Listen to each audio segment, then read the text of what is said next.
መጽሐፈ መዝሙር 130 ለእርዳታ የቀረበ ጥሪ መዝሙረ ማዕረግ።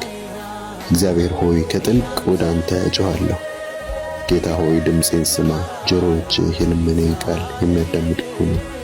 እግዚአብሔር ሆይ ኃጢአትን ብትቆጣጠር፣ ጌታ ሆይ ማን ሊቆም ይችላል? ነገር ግን በአንተ ዘንድ ይቅርታ አለ፣ ስለዚህ ልትፈራ ይገባሃል። እግዚአብሔርን ደጅ እጠናለሁ፣ ነፍሴን በትዕግሥት ትጠብቀዋለች፣ በቃሉም ተስፋ አደርጋለሁ። ዘባዳሪ ንጋትን ከሚጠባበቅ ይልቅ ዘባዳሪ ንጋትን ከሚጠባበቅ ይልቅ ነፍሴ ጌታን ትጠባበቃለች። በእግዚአብሔር ዘንድ ምሕረት በእርሱም ዘንድ ማዳን አለና። እስራኤል ሆይ በእግዚአብሔር ተስፋ አድርግ፣ እርሱም እስራኤልን ከኃጢአቱ ሁሉ ያድነዋል። መጽሐፈ መዝሙር 130 ለእርዳታ የቀረበ ጥሪ መዝሙረ ማዕረግ። እግዚአብሔር ሆይ ከጥልቅ ወደ አንተ እጮኻለሁ። ጌታ ሆይ ድምፄን ስማ፣ ጆሮዎችህ የልመናዬን ቃል የሚያዳምጡ ይሁኑ።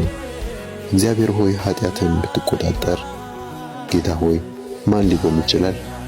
ነገር ግን በአንተ ዘንድ ይቅርታ አለ፣ ስለዚህ ልትፈራ ይገባሃል።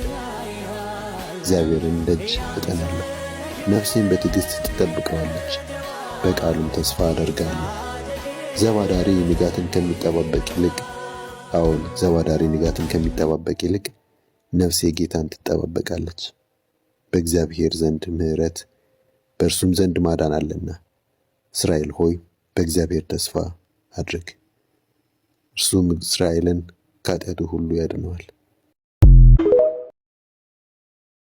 መጽሐፈ መዝሙር 130 ለእርዳታ የቀረበ ጥሪ መዝሙረ ማዕረግ።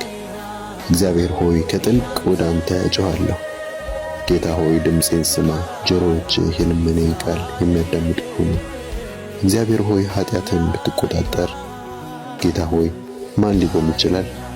ነገር ግን በአንተ ዘንድ ይቅርታ አለ፣ ስለዚህ ልትፈራ ይገባሃል። እግዚአብሔርን ደጅ እጠናለሁ፣ ነፍሴን በትዕግሥት ትጠብቀዋለች፣ በቃሉም ተስፋ አደርጋለሁ። ዘባዳሪ ንጋትን ከሚጠባበቅ ይልቅ ነፍሴ ጌታን ትጠባበቃለች። በእግዚአብሔር ዘንድ ምሕረት በእርሱም ዘንድ ማዳን አለና። እስራኤል ሆይ በእግዚአብሔር ተስፋ አድርግ፣ እርሱም እስራኤልን ከኃጢአቱ ሁሉ ያድነዋል።